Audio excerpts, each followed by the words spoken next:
ओम नमो भगवते वासुदेवाय। ओम देवकी सुत गोविंद वासुदेव जगतपते देहि मे तनियम कृष्ण त्वाम अहम शरणम गतः।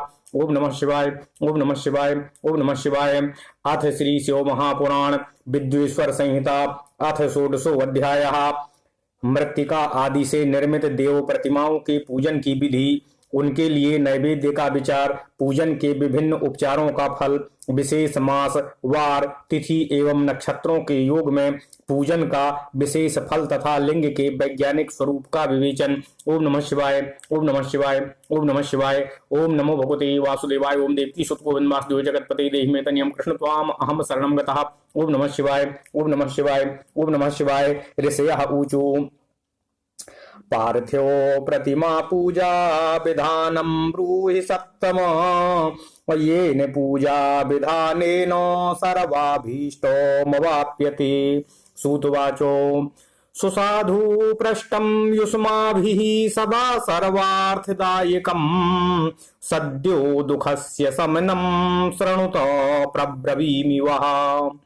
अपमृत्यु हरम काल मृत्युस चापि विनाशनम सद्यः कलत्र पुत्रादि धन धान्य प्रदम द्विजाः।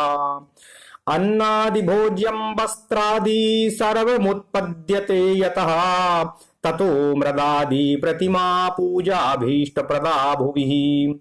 पुरुषाणां च नारीणामाधिकारोऽत्र निश्चितं नद्यां तडागे कूपे वा जलान्तर्मृदमाहरेतो।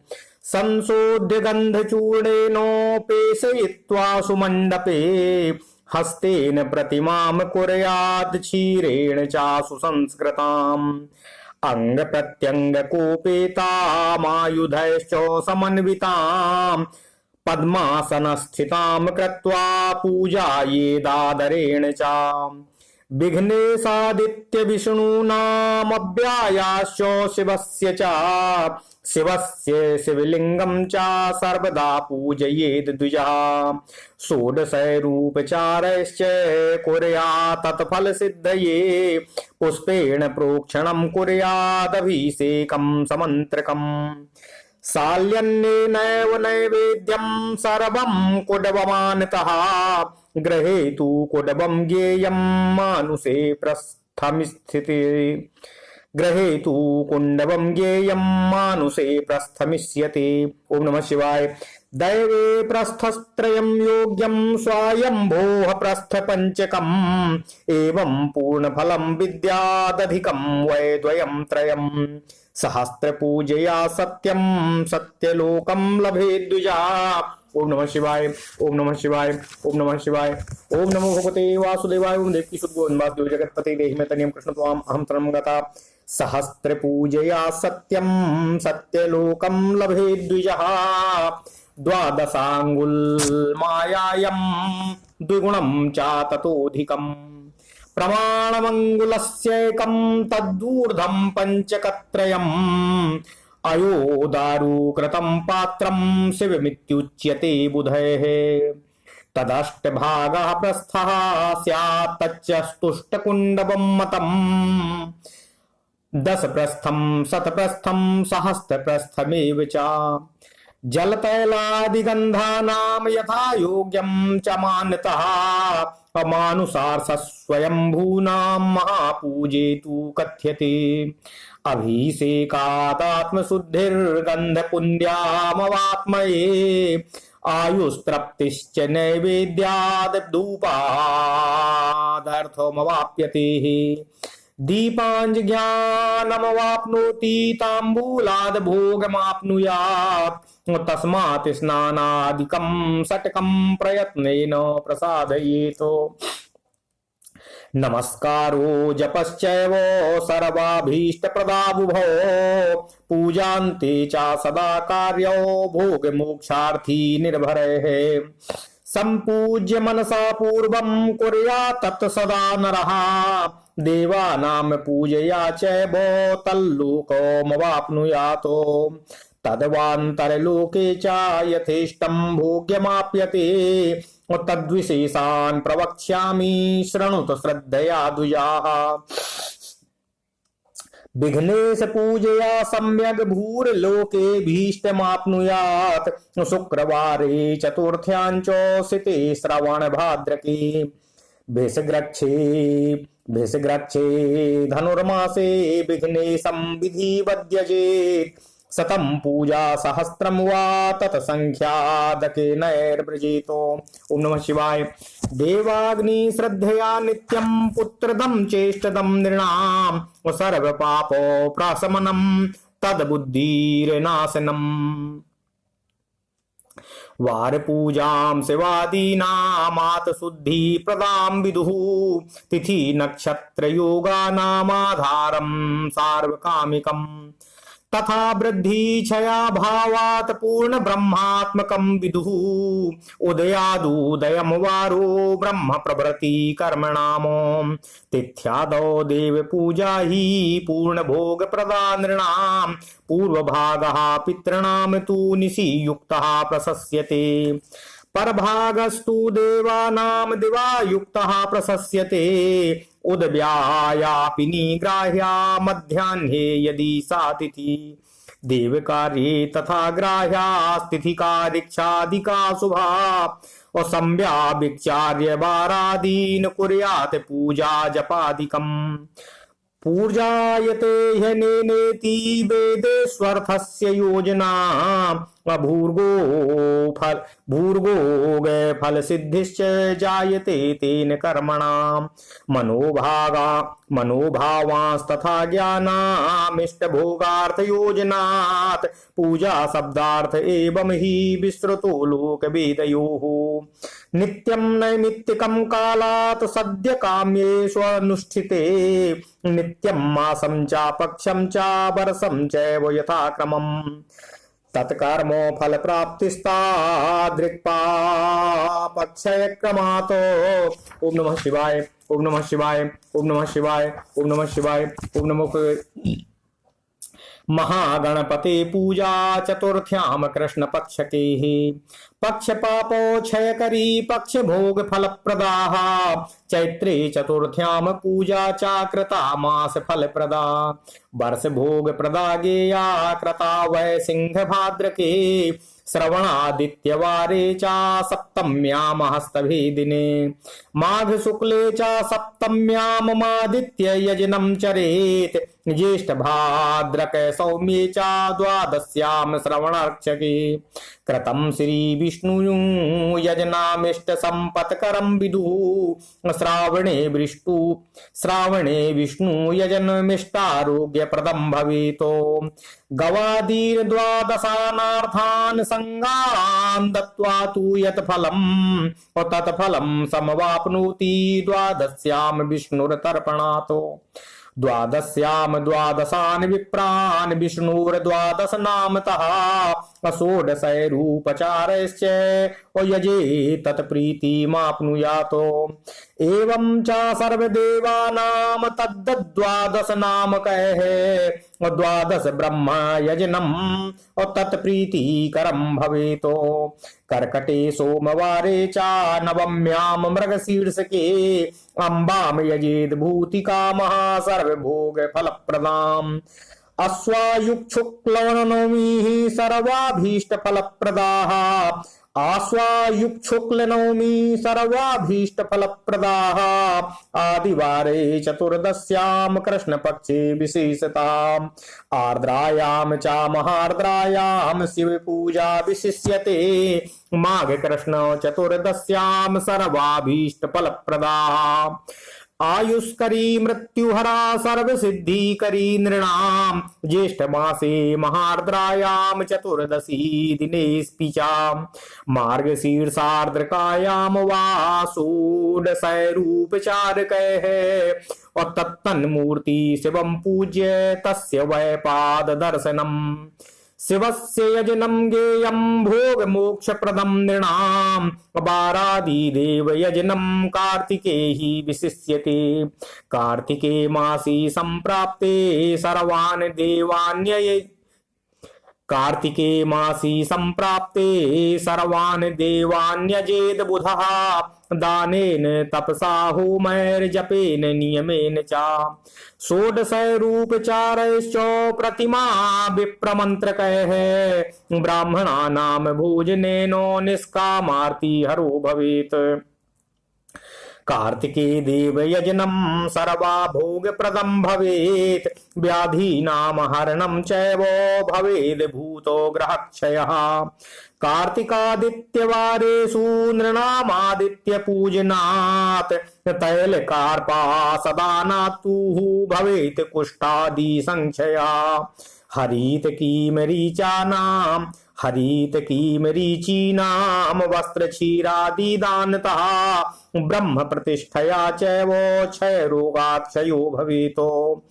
दीप सर्वोपदानाच्च अपासमारक्षयो भवेत् कृत्तिका सोमवारेषु शिवस्य यजनं नृणाम् महादारिद्र्य समनं सर्वसंपत्करं भवेत् ग्रह क्षेत्रादि दानाच्च ग्रहोपकारणादिना। कृत्तिका भौमवारेषु स्कन्दस्य यजानृणाम् कृत्तिका भौमवारेषु स्कन्दस्य यजनानृणाम् और दीप घंटादि दानाद्वैः वाक् सिद्धि चिरात् भवेत्। ओम नमः शिवाय, ओम नमः शिवाय, ओम नमः शिवाय, ओम नमो भगवते वासुदेवाय। ओम देवकी सुत गोविंद वासुदेव जगतपते देहि मे तनियम कृष्ण त्वाम अहम शरणं गतः। कृत्तिका सौम्यवारेषु विष्णुर्वै यजनं नृणाम् और दध्योदनस्य दानं च सत्सन्तानकरं भवेतो। कृत्तिका गुरुवारेषु ब्रह्मणो यजनाद्धनैः मधुस्वर्णाज्य दानेन भोग वृद्धिर्भवेत् नृणाम्। कृत्तिका शुक्रवारेषु गजतुण्डस्य याजनात् गन्धपुष्पान्नदानेन भोग वृद्धिर्भवेत् नृणाम्। बंध्या सुपुत्रं लभते स्वर्ण रौप्यादिदानतः और कृत्तिका शनिवारेषु दिक्पालानां च बंधनम् दिग्जानां च नागानां सेतुपानां च पूजनम् त्रयंबकस्य च रुद्रस्य विष्णुः पापहरस्य च।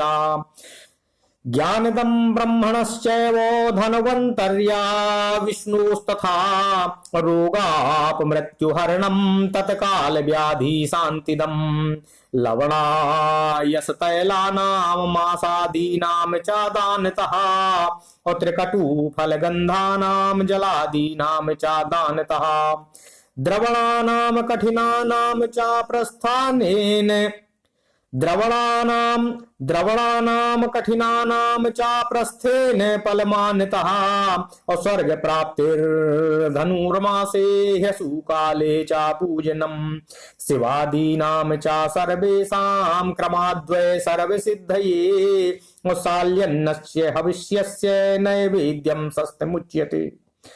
विविधान्नस्य नैवेद्यं धनुर्मासे विशिष्यते मार्गशीर्षे न तस्यैव सर्वमिष्टफलं भवेतो। पापक्षयं चेष्टसिद्धिं चारोग्यं धर्ममेव च और सम्यग् वेद परिज्ञानं सदनुष्ठानमेव च।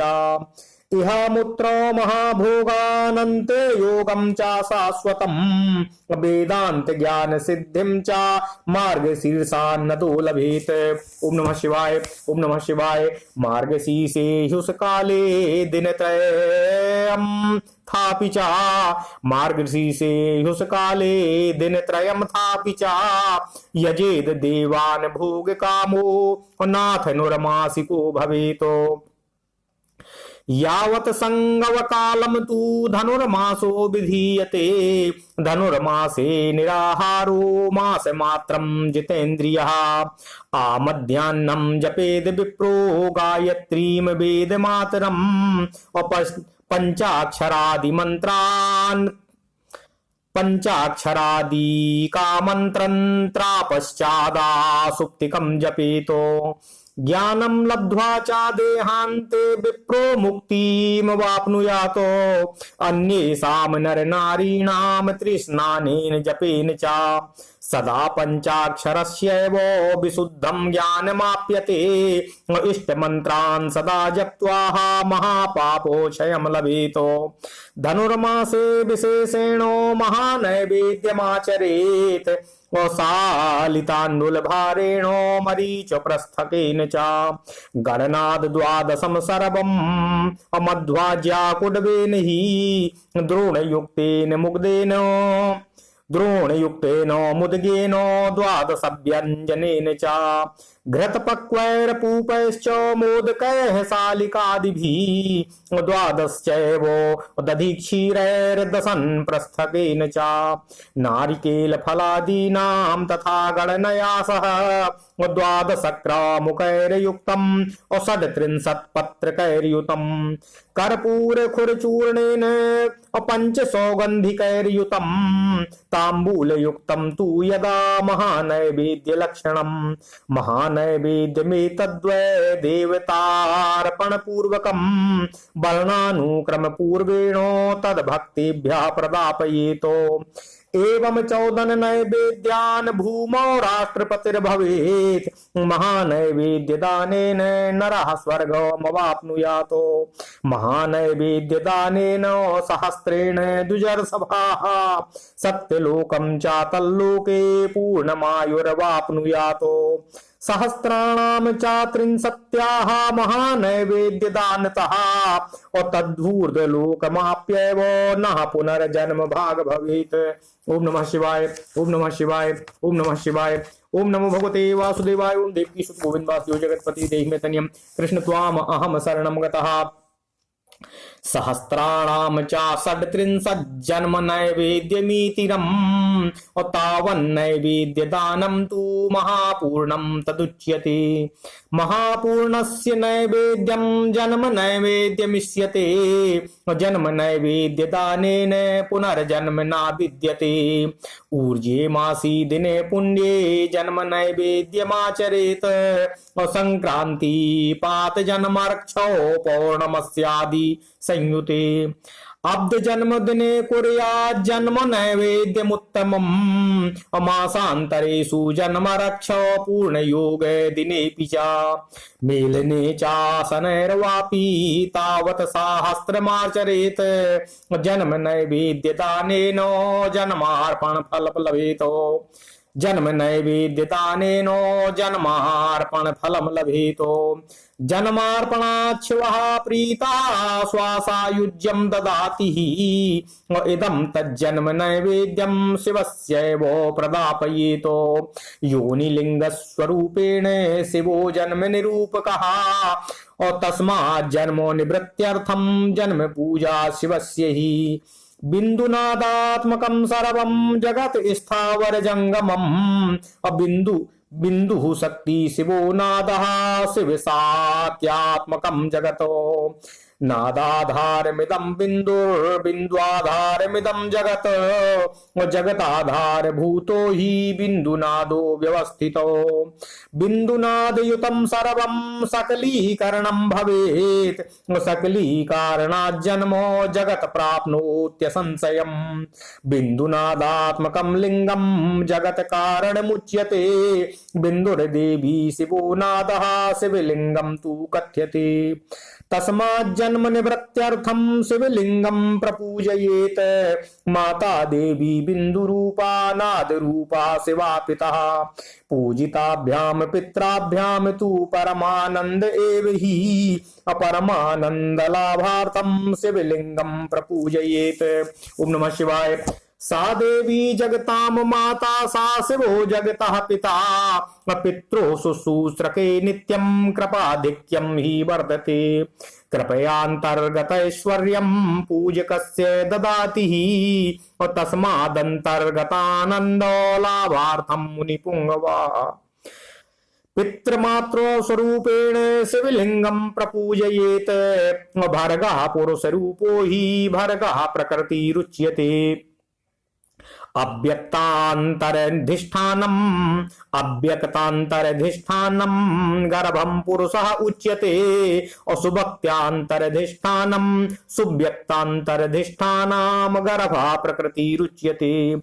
पुरुत्वादि गर्भो हि गर्भवांजन पुरुषत्वादि गर्भो हि गर्भवांजनको यतः अपुरुषोत्प्रकृतौ युक्तं प्रथमं जन्म कथ्यते प्रकृतिर्व्यक्ततां यातं द्वितीयं जन्म कथ्यते जन्म जन्तुर्मृत्यु जन्मो पुरुषात् प्रतिपद्यते अन्यतो भाव्यते वश्याम माययां जन्म कथ्यते जीर्यते जन्म कालाद्य तस्मात् जीव इति स्मृतः जन्यते तन्यते पाशैर्जीव शब्दार्थ एव हि जन्म पाशो निवृत्त्यर्थं जन्म लिंगं प्रपूजयेतो भम वृद्धि गच्छतीत्यार्थात् भगः प्रकृतिरुच्यते प्राकृते शब्द मात्राद्य प्राकृतेन्द्रिय भोजनात् भगस्येदं भोगमिति शब्दार्थो मुख्यतः श्रुतः मुख्यो भगस्तु प्रकृतिर्भगवान् शिव उच्यते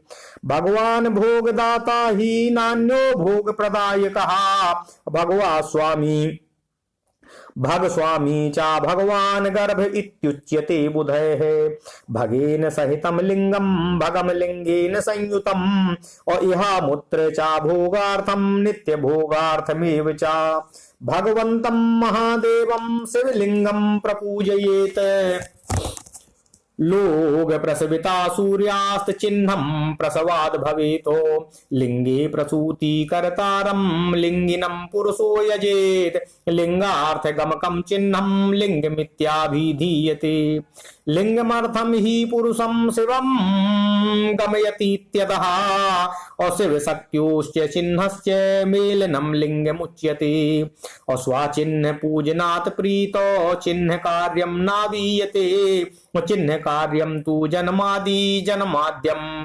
अविनिवर्तते प्राकृतः पुरुषैश्चापि अबाह्याभ्यंतर संभवः अषोडशै रूपचारैश्च शिवलिंगं प्रपूजयेतो एवमादित्यवारे हि पूजा जन्म निवर्तिकाः आदिवारे महालिंगं प्रणवेनैव पूजयेत आदिवारे पंचगव्यैरभिषेको विशिष्यते गोमयं गोजलं क्षीरं दध्याञ्जं पंचगव्यकं क्षीराद्यं चा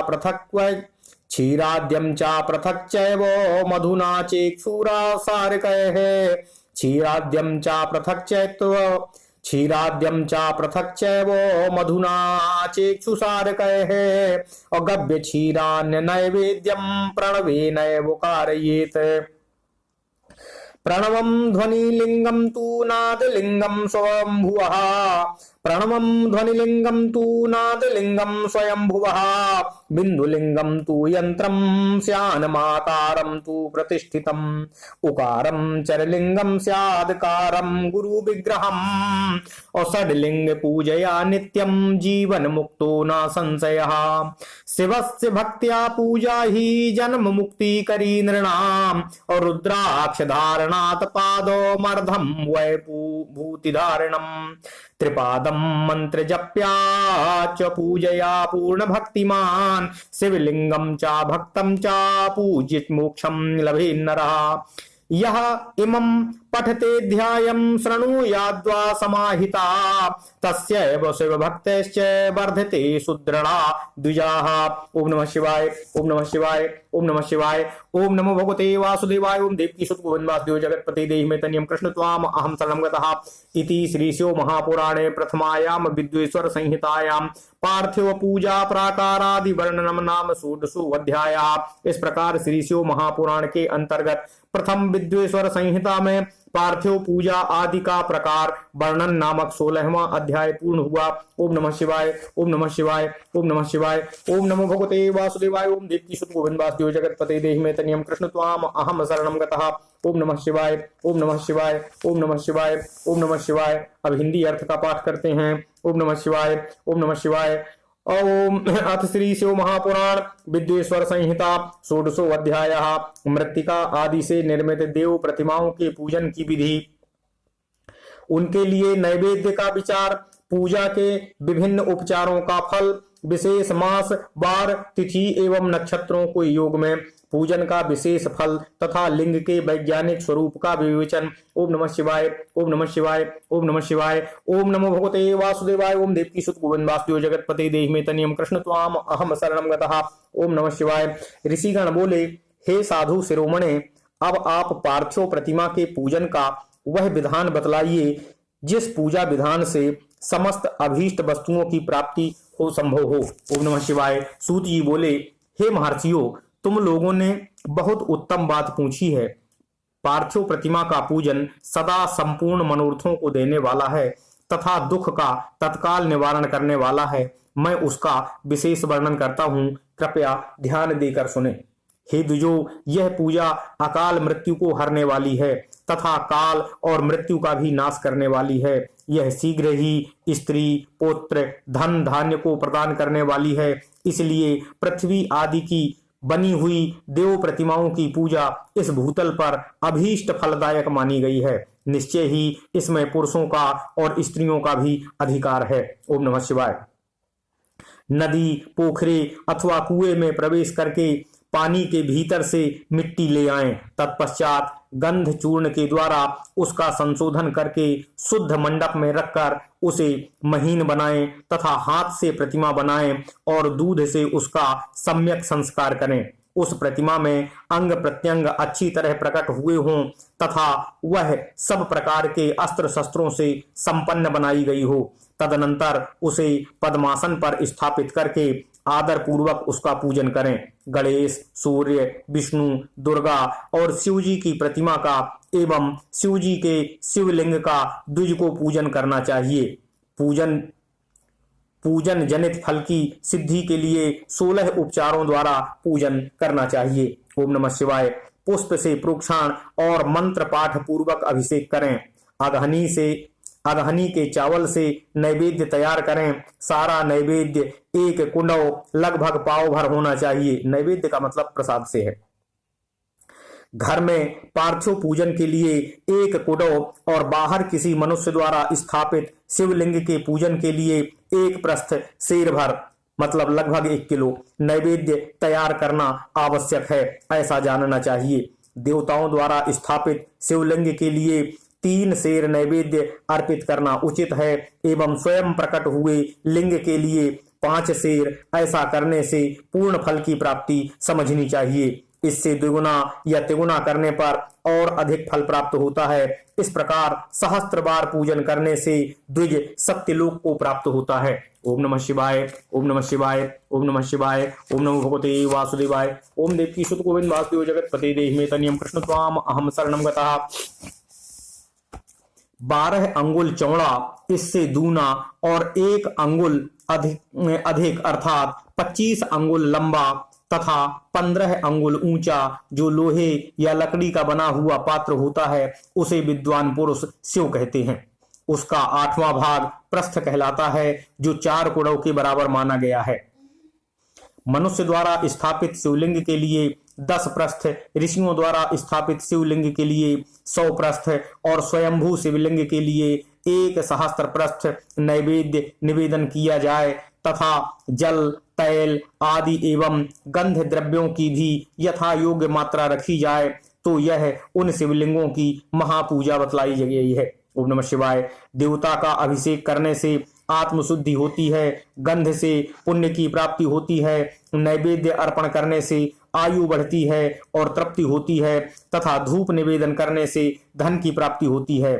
दीप दिखाने से ज्ञान का उदय होता है और तांबूल समर्पण करने से भोग की उपलब्धि होती है। इसलिए स्नान आदि 6 उपचारों को यत्न पूर्वक अर्पित करना चाहिए। नमस्कार और जप ये दोनों संपूर्ण अभीष्ट फलों को देने वाले हैं। इसलिए भोग और मोक्ष की इच्छा रखने वाले लोगों को पूजा के अंत में सदा ही जप और नमस्कार करना चाहिए। मनुष्य को चाहिए कि वह सदा पहले मन से पूजा करके फिर उन उपचारों से पूजा करे। देवताओं की पूजा से उन देवताओं के लोकों की प्राप्ति होती है तथा उनके अवान्तर लोक में भी यथेष्ट भोग की वस्तुएं उपलब्ध होती हैं। हे द्विजो, अब मैं देव पूजा से प्राप्त होने वाले विशेष फलों का वर्णन करता हूँ। आप लोग श्रद्धा पूर्वक सुने। विघ्नराज गणेश की पूजा से भूलोक में उत्तम अभीष्ट वस्तु की प्राप्ति होती है। शुक्रवार को श्रावण और भाद्रपद मासों में शुक्ल पक्ष की चतुर्थी को और पौष मास में शतभिषा नक्षत्र के आने पर विधि पूर्वक गणेश जी की पूजा करनी चाहिए। 100 या सहस्त्र दिनों में 100 या सहस्त्र बार पूजा करें। देवता और अग्नि में श्रद्धा रखते हुए किया जाने वाला उनका नित्य पूजन मनुष्यों को पुत्र और अभीष्ट वस्तु प्रदान कराता है। यह समस्त पापों का समन तथा भिन्न भिन्न दुष्कर्मों का विनाश करने वाला होता है। विभिन्न वारों में की हुई शिव आदि की पूजा को आत्मशुद्धि प्रदान करने वाली समझना चाहिए। वार या दिन, तिथि, नक्षत्र और योगों का आधार है। वह समस्त कामनाओं को देने वाला है, उसमें वृद्धि और क्षय नहीं होता, इसलिए उसे पूर्ण ब्रह्म स्वरूप मानना चाहिए। सूर्योदय काल से लेकर दूसरे सूर्योदय काल आने तक एक बार की तिथि मानी गई है। जो ब्राह्मण आदि सभी वर्णों के कर्मों के आधार पर विहित तिथि के पूर्व भाग में की हुई देव पूजा मनुष्य को पूर्ण भोग प्रदान करने वाली होती है। यदि मध्याह्न के बाद तिथि का आरंभ होता है तो रात्रि युक्त तिथि का पूर्व भाग पितरों के श्राद्ध आदि कर्म के लिए उत्तम बताया गया है। ऐसी तिथि का पर भाग ही दिन से युक्त होता है, अतः वही देव कर्म के लिए प्रशस्त माना गया है। यदि मध्याह्न काल तक तिथि रहे तो उदय व्यापिनी तिथि को ही देव कार्य में ग्रहण करना चाहिए। यहाँ एक चीज है कि यदि तिथि दोपहर के बाद आती है तो रात्रि युक्त तिथि को तिथि मान लिया जाता है और ऐसी तिथि श्राद्ध काम के लिए सही होती है। और यदि तिथि मध्याह्न काल के पूर्व आ गई है तो जो उदय तिथि होती है उसको तिथि मानकर देव कार्य करना चाहिए। यानी पितृ कार्यों में दोपहर के बाद आई हुई तिथि को रात्रि के लिए उपयुक्त माना गया है और देव कार्य में सूर्योदय या उसके बाद आई हुई तिथि को देव कार्य के लिए उपयुक्त माना गया है। ओम नमः शिवाय। बार आदि का भली भांति विचार करके पूजा और जप आदि कार्य करने चाहिए। वेदों में पूजा शब्द के अर्थ की इस प्रकार योजना कही गई है। पूर्जायते अनेन इति पूजा। यह पूजा शब्द की व्युत्पत्ति है। पू का अर्थ है भोग और फल की सिद्धि। वह जिस कर्म से संपन्न होती है उसका नाम पूजा है। मनोवांछित वस्तु तथा ज्ञान ये ही अभीष्ट वस्तुएं हैं। सकाम भाव वाले को अभीष्ट भोग अपेक्षित होता है और निष्काम भाव वाले को अर्थ परमार्थिक ज्ञान अभीष्ट होता है। ये दोनों ही पूजा शब्द के अर्थ हैं। इनकी योजना करने से ही पूजा शब्द की सार्थकता होती है। इस प्रकार लोक और वेद में पूजा शब्द का अर्थ विख्यात है। नित्य और नैमित्तिक कर्म कालांतर में फल देते हैं, किंतु काम्य कर्म का यदि भली भांति अनुष्ठान हुआ हो तो वह तत्काल फलदायक होता है। प्रतिदिन एक पक्ष, एक मास और एक वर्ष तक लगातार पूजन करने से उन कर्मों की फल की प्राप्ति होती है और उनसे वैसे ही पापों का क्रमशः क्षय होता है। ओम नमः शिवाय, ओम नमः शिवाय, ओम नमः शिवाय। प्रत्येक मास के कृष्ण पक्ष की चतुर्थी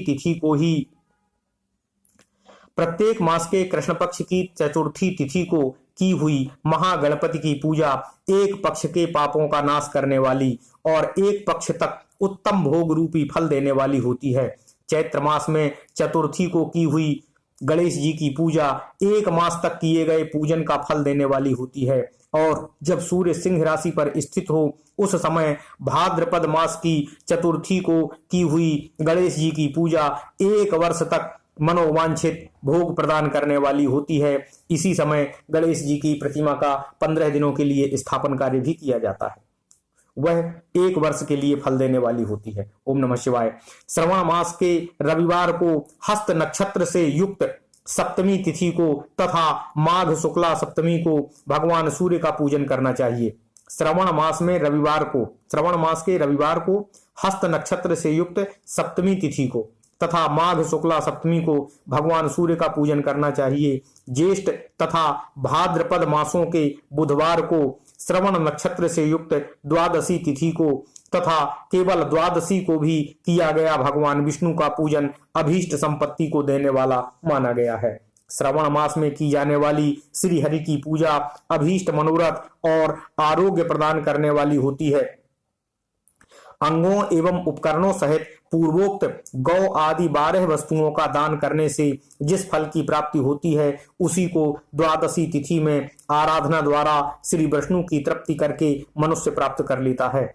जो द्वादशी तिथि को भगवान विष्णु के 12 नामों द्वारा 12 ब्राह्मणों का षोडशोपचार पूजन करता है वह उनकी प्रसन्नता प्राप्त कर लेता है। इसी प्रकार संपूर्ण देवताओं के विभिन्न 12 नामों द्वारा 12 ब्राह्मणों का किया हुआ पूजन उन देवताओं को प्रसन्न करने वाला होता है। ओम नमः शिवाय। ऐश्वर्य की इच्छा रखने वाले पुरुष को कर्क की संक्रांति से युक्त श्रवण मास में, कर्क की संक्रांति का आशय जब सूर्य कर्क राशि में प्रवेश करते हैं, कर्क संक्रांति से युक्त श्रवण मास में 9वीं तिथि को मृगशिरा नक्षत्र के योग में संपूर्ण मनोवांछित भोगों को और फलों को देने वाली अंबिका का पूजन करना चाहिए। अश्विन मास के शुक्ल पक्ष की, अश्विन मतलब कुंवार मास जिसको अपन कहते हैं, अश्विन मास के शुक्ल पक्ष की 9वीं तिथि संपूर्ण अभीष्ट फलों को देने वाली है। उसी मास के कृष्ण पक्ष की चतुर्दशी को यदि रविवार पड़ा हो तो उस दिन का महत्व विशेष बढ़ जाता है। उसके साथ ही यदि आर्द्रा और महार्द्रा सूर्य संक्रांति से युक्त आर्द्रा नक्षत्र का योग हो तो उन अवसरों पर की हुई शिव पूजा का विशेष महत्व माना गया है। ओम नमः शिवाय। माघ कृष्ण चतुर्दशी को शिव जी की हुई पूजा संपूर्ण अभीष्ट फलों को देने वाली है। यह मनुष्यों की आयु बढ़ाती है, मृत्यु को दूर हटाती है और समस्त सिद्धियों की प्राप्ति कराने वाली होती है। ज्येष्ठ मास में चतुर्दशी को यदि महार्द्रा का योग हो अथवा मार्गशीर्ष मतलब अगहन में किसी भी तिथि को यदि आर्द्रा नक्षत्र हो तो उस अवसर पर विभिन्न वस्तुओं की बनी हुई मूर्ति के रूप में शिव जी की जो 16 उपचारों से पूजा करता है उस पुण्यात्मा के चरणों का दर्शन करना चाहिए। भगवान शिव की पूजा मनुष्यों को भोग और मोक्ष देने वाली है, ऐसा जानना चाहिए। कार्तिक मास में प्रत्येक वार और तिथि आदि में देव पूजा का विशेष महत्व होता है। कार्तिक मास आने पर विद्वान पुरुष दान, तप, होम, जप और नियम आदि के द्वारा समस्त देवताओं का षोडशोपचार से पूजन करें। उस पूजन में देव प्रतिमा, ब्राह्मण तथा मंत्रों का उपयोग आवश्यक है। ब्राह्मणों को भोजन कराने से वह पूजन कर्म संपन्न होता है। पूजक को चाहिए कि वह कामनाओं को त्याग कर पीड़ा रहित शांत मन से हो देव आराधन में तत्पर रहे। कार्तिक मास में देवताओं का यजन पूजन समस्त भोगों को देने वाला होता है। वह समस्त व्याधियों को हर लेने वाला और भूतों तथा ग्रहों का विनाश करने वाला होता है। कार्तिक मास के रविवार को भगवान सूर्य की पूजा करने और तेल तथा कपास का दान करने से मनुष्यों के कोढ़ आदि रोगों का नाश हो जाता है। हर्रे, काली मिर्च, वस्त्र तथा दूध आदि के दान से और ब्राह्मणों की प्रतिष्ठा करने से क्षय के रोग का नाश होता है। दीप और सरसों के दान से मिर्गी का रोग मिट जाता है। ओम नमः शिवाय। कृतिका नक्षत्र से युक्त सोमवार को किया हुआ शिव जी का पूजन मनुष्यों के महान दारिद्र्य को मिटाने वाला और संपूर्ण संपत्तियों को देने वाला होता है। घर की आवश्यक सामग्रियों के साथ ग्रह और क्षेत्र आदि का दान करने से भी उक्त फल की प्राप्ति होती है। कृतिका युक्त मंगलवार को श्री स्कंद का पूजन करने से, श्री स्कंद मतलब कार्तिकेय जी का पूजन करने से तथा दीपक एवं घंटा आदि का दान देने से मनुष्यों को शीघ्र ही वाक सिद्धि या वाणी की सिद्धि प्राप्त हो जाती है। ओम नमः शिवाय। ओम नमः शिवाय। ओम नमः शिवाय। कृतिका युक्त बुधवार को किया हुआ श्री विष्णु जी का यजन तथा दही भात का दान मनुष्यों को उत्तम संतान की प्राप्ति कराने वाला होता है। कृतिका युक्त गुरुवार को धन से ब्रह्मा जी का पूजन तथा मधु, सोना और घी का दान करने से मनुष्यों के भोग वैभव की वृद्धि होती है। कृतिका युक्त शुक्रवारों को गजानन गणेश जी की पूजा करने से तथा गंध, पुष्प एवं अन्न का दान देने से मानवों के सुख भोगने योग्य पदार्थों की वृद्धि होती है। उस दिन सोना, चांदी आदि का दान करने से बंध्या को भी उत्तम पुत्र की प्राप्ति हो जाती है।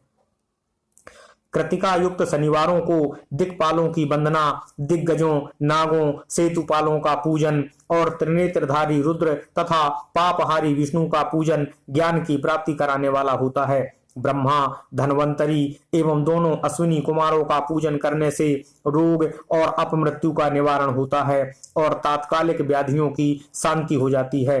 नमक, लोहा, तेल और उड़द आदि का त्रिकुट, सोंठ, पीपल और गोल मिर्च, फल, गंध और जल आदि का तथा घृत आदि द्रव पदार्थों का और सुवर्ण, मोती, धान्य आदि ठोस वस्तुओं का भी दान देने से स्वर्गलोक की प्राप्ति होती है। इनमें से नमक आदि का मान कम से कम 1 प्रस्थ, 1 सेर और सुवर्ण आदि का मान कम से कम 1 पल होना चाहिए। धनु की संक्रांति यानी जब सूर्य धनु राशि में प्रवेश करता है, धनु की संक्रांति से युक्त पौष मास में उषा काल में स्यो आदि समस्त देवताओं का पूजन क्रमशः समस्त सिद्धियों की प्राप्ति कराने वाला होता है। इस पूजन में अगहनी के चावल से तैयार किए हुए हविष्य का नैवेद्य उत्तम बताया गया है। पौष मास में नाना प्रकार के अन्न का नैवेद्य विशेष महत्व रखता है। मार्गशीर्ष में केवल अन्न का दान करने वाले मनुष्य को संपूर्ण अभीष्ट फलों की प्राप्ति हो जाती है। मार्गशीर्ष मास में अन्न का दान करने वाले मनुष्य के सारे पाप नष्ट हो जाते हैं। वह अभीष्ट सिद्धि, आरोग्य, धर्म, वेद का सम्यक ज्ञान, उत्तम अनुष्ठान का फल, इहलोक और परलोक में महान भोग तथा अंत में सनातन मोक्ष तथा वेदांत ज्ञान की सिद्धि प्राप्त कर लेता है। जो भोग की इच्छा रखने वाला है वह मनुष्य मार्गशीर्ष मास आने पर कम से कम 3 दिन भी उषा काल में अवश्य देवताओं का पूजन करे और पौष मास में पूजन से खाली न जाने दे। उषा काल से लेकर संगव काल तक ही पौष मास में पूजन का विशेष महत्व बताया गया है। पौष मास में पूरे महीने भर जितेंद्रिय और निराहार रहकर द्विज प्रातः काल से मध्याह्न काल तक वेद माता गायत्री का जप करे। तत्पश्चात रात को सोने के समय तक पंचाक्षर आदि मंत्रों का जाप करे। ऐसा करने वाला ब्राह्मण ज्ञान पाकर शरीर छूटने के बाद मोक्ष प्राप्त कर लेता है। द्विजेतर नर नारियों को त्रिकाल स्नान एवं पंचाक्षर मंत्र यहाँ ओम नमः शिवाय या ओम नमो भगवते वासुदेवाय मंत्र के ही निरंतर जप से विशुद्ध ज्ञान प्राप्त हो जाता है। इष्ट मंत्रों का सदा जप करने से बड़े बड़े पापों का नाश हो जाता है। पौष मास में विशेष रूप से महानैवेद्य चढ़ाना चाहिए। यहाँ बताई गई सभी वस्तुएं 12 की संख्या में समझनी चाहिए। चावल 12 भार, काली मिर्च 12 प्रस्थ, मधु और घृत 12 कुंडव, मूंग 12 द्रोण, 12 प्रकार के व्यंजन, घी तेल के पुए, लड्डू और चावल के मिष्ठान 12 प्रस्थ, दही और दूध और 12 नारियल आदि फल, 12 सुपारी, कर्पूर, कत्था और 5 प्रकार के सुगंध द्रव्यों से युक्त 36 पत्ते पान से महानैवेद्य बनता है। ओम नमः शिवाय। 1 से 4 धान की 1 गुंजी या 1 रत्ती होती है। 5 रत्ती का 1 पण आधे मासे से कुछ अधिक होता है। 8 पण का 1 धरण, 8 धरण का 1 पल, 2.5 छटाक 2.5 और 100 पल 16 सेर के लगभग की 1 तुला होती है। 20 तुला का 1 भार अर्थात आज के माप से 8 मन का 1 भार होता है। 8 मन मतलब 8 चौको 32, 320 किलो का 1 भार होता है। पाव भर का 1 कुडव होता है। 4 कुडव का 1 प्रस्थ अर्थात 1 सेर होता है। 4 सेर प्रस्थ का 1 आढ़क और 8 आढ़क का 1 द्रोण होता है। 3 द्रोण की 1 खारी और 8 द्रोण का 1 बाह होता है। ये पूर्व माप बतलाए गए हैं। ओम नमः शिवाय। इस महानैवेद्य को देवताओं को अर्पण करके वर्णानुसार उस देवता के भक्तों को दे देना चाहिए। इस प्रकार के ओदन नैवेद्य से मनुष्य पृथ्वी पर राष्ट्र का स्वामी होता है। महानैवेद्य के दान से स्वर्ग प्राप्ति होती है। हे द्विज श्रेष्ठो, 1000 महानैवेद्यों के दान से सत्यलोक प्राप्त होता है और उस लोक में पूर्णायु प्राप्त होती है एवं 30,000 महानैवेद्यों के दान से उसके ऊपर के लोकों की प्राप्ति होती है और पुनर्जन्म की प्राप्ति पुनः फिर नहीं होती। ओम नमः शिवाय। ओम नमः शिवाय। 36,000 महानैवेद्यों को जन्म नैवेद्य कहा गया है। उतने नैवेद्यों का दान महापूर्ण कहलाता है। महापूर्ण नैवेद्य ही जन्म नैवेद्य कहा गया है। जन्म नैवेद्य के दान से पुनर्जन्म की प्राप्ति नहीं होती। कार्तिक मास में संक्रांति, व्यतिपात, जन्म नक्षत्र, पूर्णिमा आदि किसी पवित्र दिन को जन्म नैवेद्य चढ़ाना चाहिए। संवत्सर के प्रारंभिक दिन को भी उत्तम जन्म नैवेद्य अर्पण करना चाहिए। संवत्सर का प्रारंभिक दिन का मतलब होता है जब हमारा हिंदी वर्ष शुरू होता है, उसका पहला दिन जन्म नैवेद्य अर्पण करना चाहिए। किसी अन्य महीने में भी जन्म नक्षत्र के पूर्ण योग के दिन तथा अधिक पुण्य योगों के मिलने पर धीरे धीरे 36,000 महानैवेद्य अर्पण करना चाहिए। जन्म नक्षत्र से मतलब होता है हमारे जन्म के दिन का समय। जन्म नैवेद्य के दान से जन्मार्पण का फल प्राप्त होता है। जन्मार्पण से प्रसन्न होकर भगवान शंकर अपना सायुज्य प्रदान करते हैं। इसलिए इस जन्म नैवेद्य को शिव को ही अर्पण करना चाहिए। योनि और लिंग के रूप में विराजमान शिव जन्म को देने वाले हैं। अतः पुनर्जन्म की निवृत्ति के लिए जन्म नैवेद्य से शिव की पूजा करनी चाहिए। ओम नमः शिवाय। सारा चराचर जगत बिंदु नाद स्वरूप है। बिंदु शक्ति है और नाद शिव है। इस तरह यह जगत शिव शक्ति रूप से ही जन्मित है। नाद बिंदु का और बिंदु इस जगत का आधार है। ये बिंदु और नाद, शक्ति और शिव संपूर्ण जगत के आधार स्वरूप स्थित हैं। बिंदु मतलब शिवलिंग, शिव का लिंग स्वरूप, और नाद का मतलब है ओंकार ध्वनि। ओम नमः शिवाय। ये बिंदु और नाद, शक्ति और शिव संपूर्ण जगत के आधार रूप स्थित हैं। बिंदु और नाद से युक्त सब कुछ शिव स्वरूप है, क्योंकि वही सबका आधार है। आधार में ही आधेय का समावेश अथवा लय होता है। यही सकलीकरण है। इस सकलीकरण की स्थिति से ही सृष्टि काल में जगत का प्रादुर्भाव हुआ है। इसमें संशय नहीं है। शिवलिंग बिंदु नाद स्वरूप है, अतः उसे जगत का कारण बताया जाता है। बिंदु देवी है और नाद शिव, इन दोनों का संयुक्त रूप ही शिवलिंग कहलाता है। अतः जन्म के संकट से छुटकारा पाने के लिए शिवलिंग की पूजा करनी चाहिए। बिंदु रूपा देवी उमा माता हैं और नाद स्वरूप भगवान शिव पिता हैं। इन माता पिता के पूजित होने से परमानंद की ही प्राप्ति होती है। अतः परमानंद का लाभ लेने के लिए शिवलिंग का विशेष रूप से पूजन करना चाहिए। ओम नमः शिवाय। वे देवी उमा जगत की माता हैं और भगवान शिव जगत के पिता हैं। जो इनकी सेवा करता है उस पुत्र पर इन दोनों माता पिता की कृपा नित्य अधिकाधिक बढ़ती रहती है। वे अपने पूजा करने वाले पर कृपा करके उसे अपना आंतरिक ऐश्वर्य प्रदान करते हैं। अतः हे मुनीश्वरों, आंतरिक आनंद की प्राप्ति के लिए शिवलिंग को माता पिता का स्वरूप मानकर उसकी पूजा करनी चाहिए। भर्ग शिव पुरुष रूप हैं और भर्गा शिवा अथवा शक्ति प्रकृति कहलाती है। अव्यक्त आंतरिक अधिष्ठान रूप गर्भ को पुरुष कहते हैं और सुव्यक्त आंतरिक अधिष्ठान भूर्त गर्भ को प्रकृति और पुरुष आदि गर्भ है। वह प्रकृति गर्भ से युक्त होने के कारण गर्भवान है, क्योंकि वही प्रकृति का जनक है। प्रकृति में जो पुरुष का संयोग होता है यही पुरुष से उसका प्रथम जन्म कहलाता है। अव्यक्त प्रकृति से महत्त्वादि के क्रम से जो जगत का व्यक्त होना है वही उस प्रकृति का द्वितीय जन्म कहलाता है। जीव पुरुष से ही बार बार जन्म और मृत्यु को प्राप्त होता है। माया द्वारा अन्य रूप से प्रकट किया जाना ही उसका जन्म कहलाता है। जीव का शरीर जन्म काल से ही जीर्ण छह भाव विकारों से युक्त होने लगता है, इसलिए उसे जीव यह संज्ञा दी गई है। जो जन्म लेता है और विविध पाशों द्वारा बंधन में पड़ता है उसका नाम जीव है। जन्म और बंधन जीव शब्द का ही अर्थ है। अतः जन्म मृत्यु रूपी बंधन की निवृत्ति के लिए जन्म के अधिष्ठान भूत माता पितृ स्वरूप शिवलिंग का भली भांति पूजन करना चाहिए। शब्दादि 5 तन्मात्राओं शब्द, रस, गंध, स्पर्श, ये 5 तन्मात्राएं हैं जो 5 महाभूतों का विशेष गुण है।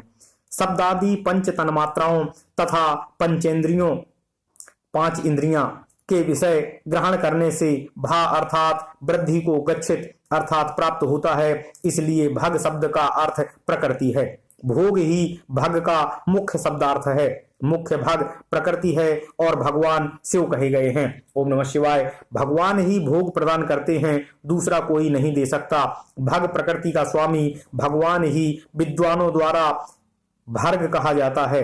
भग प्रकृति से संयुक्त परमात्म लिंग है और लिंग संयुक्त भग प्रकृति ही इस लोक और परलोक में नित्य भोग प्रदान करते हैं। अतः भगवान महादेव के शिवलिंग की पूजा करनी चाहिए। ओम नमः शिवाय, ओम नमः शिवाय, ओम नमः शिवाय, ओम नमः शिवाय, ओम नमः शिवाय। संसार को उत्पन्न करने वाले सूर्य हैं और अनंत करने के कारण जगत ही उनका प्रत्यक्ष चिन्ह है। इसलिए उनका एक नाम भग भी है। पुरुष को लिंग में जगत को उत्पन्न करने वाले लिंगी की ही पूजा करनी चाहिए। सृष्टि के अर्थ को बताने वाले चिन्ह के रूप में ही उसे लिंग कहा जाता है। लिंग परम पुरुष शिव का बोध कराता है। इस प्रकार शिव और शक्ति के मिलन के प्रतीक को ही शिवलिंग कहा गया है। अपने चिन्ह के पूजन से प्रसन्न होकर महादेव उस चिन्ह के कार्य रूप जन्मादि को समाप्त कर देते हैं तथा पूजा करने वाले को पुनर्जन्म की प्राप्ति नहीं होती। अतः सभी लोगों को यथा प्राप्त बाह्य और मानसिक षोडशोपचारों से शिवलिंग की पूजा करना चाहिए। बाह्य का मतलब है कि भौतिक पदार्थों से 16 उपचार पूजा करनी चाहिए और मानसिक का मतलब है यदि भौतिक पदार्थ उपलब्ध ना हो तो उन भौतिक पदार्थों की मन से कल्पना करके भगवान शिव को समर्पित करके उनकी पूजा का विधान करना चाहिए। ओम नमः शिवाय। रविवार को की गई पूजा पुनर्जन्म का निवारण कर देती है। रविवार को महालिंग की ओम नमः शिवाय, ओम नमः शिवाय, ओम नमः शिवाय। रविवार को की गई पूजा पुनर्जन्म का निवारण कर देती है। रविवार को महालिंग की प्रणव ओंकार से ही पूजा करनी चाहिए। उस दिन पंचगव्य से किया गया भगवान शिव का अभिषेक विशेष महत्व का होता है। गोबर, गोमूत्र, गोदुग्ध, उसका दही और गोघृत ये पंचगव्य कहे जाते हैं। ओम नमः शिवाय। गाय का दूध, गाय का दही, गाय का घी, इन तीनों को पूजन के लिए शहद और शक्कर के साथ पृथक पृथक भी रखें और इन सब को मिलाकर सम्मिलित रूप से पंचामृत भी तैयार कर लें। इनके द्वारा शिवलिंग का अभिषेक एवं स्नान कराएं। फिर गाय के दूध और अन्न के मेल से नैवेद्य तैयार करके प्रणव मंत्र के उच्चारण पूर्वक उसे भगवान शिव को अर्पित कर दें। संपूर्ण प्रणव को ध्वनि लिंग कहते हैं। स्वयंभू लिंग नाद स्वरूप होने के कारण नाद लिंग कहा गया है। मंत्र या अर्घा बिंदु स्वरूप होने के कारण बिंदु लिंग के रूप में विख्यात है। उसमें अचल रूप से प्रतिष्ठित जो शिवलिंग है वह मकार स्वरूप है, इसलिए मकार लिंग कहलाता है। सवारी निकालने आदि के लिए जो चरलिंग होता है वह उसका उकार स्वरूप होने से उकार लिंग कहा गया है और पूजा की दीक्षा देने वाले जो गुरु या आचार्य हैं उनका विग्रह आकार का प्रतीक होने से आकार लिंग माना गया है। ओम नमः शिवाय। इस प्रकार प्रणव में प्रतिष्ठित आकार, उकार, मकार, बिंदु, नाद और ध्वनि के रूप में लिंग के 6 भेद हैं। इन 6 लिंगों की नित्य पूजा करने से साधक जीवन मुक्त हो जाता है, इसमें संशय नहीं है। भक्ति पूर्वक की गई शिव पूजा मनुष्यों को पुनर्जन्म से छुटकारा दिलाती है। रुद्राक्ष धारण करने से 1/4 विभूति, भस्म धारण करने से आधा, मंत्र जप से 3/4 और पूजा से पूर्ण फल प्राप्त होता है। शिवलिंग और शिव भक्त की पूजा करके मनुष्य मोक्ष को प्राप्त करता है। हे जो इस अध्याय को ध्यान पूर्वक पढ़ता है, सुनता है, उसकी शिव भक्ति सुदृढ़ होकर और बढ़ती चली जाती है। ओम नमः शिवाय, ओम नमः शिवाय, ओम नमः शिवाय। इति श्री शिव महापुराणे प्रथमायाम विद्वेश्वर संहितायाम पार्थिव पूजा प्रकरणादि वर्णनम नाम 16वां अध्याय। इस प्रकार श्री शिव महापुराण के अंतर्गत प्रथम विद्वेश्वर संहिता में पार्थिव पूजा आदि का प्रकार वर्णन नामक 16वां अध्याय पूर्ण हुआ। ओम नमः शिवाय, ओम नमः शिवाय, ओम नमः शिवाय, ओम नमः शिवाय। ओम नमो भगवते वासुदेवाय। ओम देवकी सुत गोविंद वासुदेव जगतपते देहि में तनियम कृष्ण त्वाम अहम शरणम गतः।